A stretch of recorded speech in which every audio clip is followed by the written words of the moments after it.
Staying in Africa, and South Sudan's President Salva Kiir has reappointed bitter rival Riek Machar as vice president as part of a peace deal to end 2 years of civil war. The pair signed that agreement in Ethiopia last August.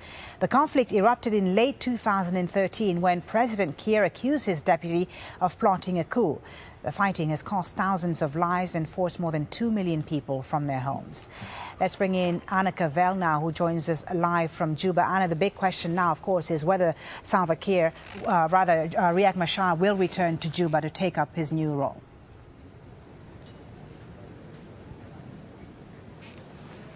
That is a good question, and to help answer it, I'm joined now by Ateni, who's the spokesman for President Salva Kiir. Thank you for being here. Now, we've heard many times that Dr. Machar is going to come back to Juba. Is he actually going to be here this time?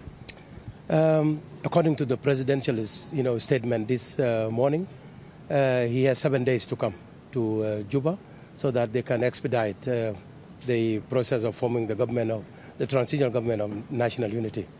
And is that a deadline you expect him to keep? Because I spoke to his spokesperson earlier and I was told the schedule was 2 to 3 weeks from now. Well, that's what the president has asked him to do as a very important partner to peace agreement.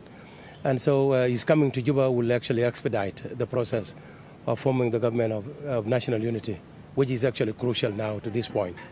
And in the interests of implementing this peace agreement, are you going to move the government army outside of Juba, as the peace agreement says that you must? We have already done that.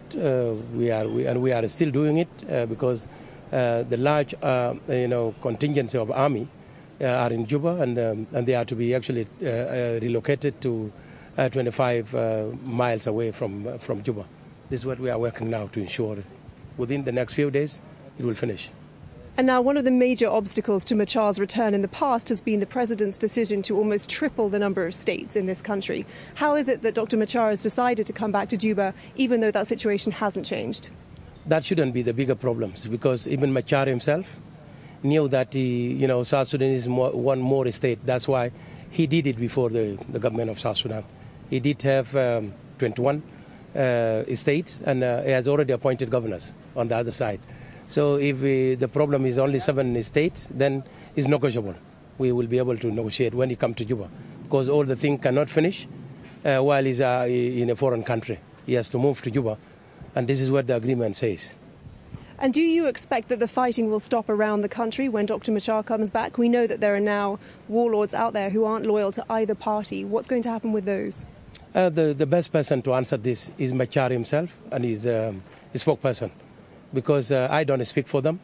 And as far as I know, the government troops are now adhering to the ceasefire, and they won't be attacking anybody. So it is the first vice president designate to answer that question. Okay, thank you very much for joining us there. That was Ateni, the government spokesperson.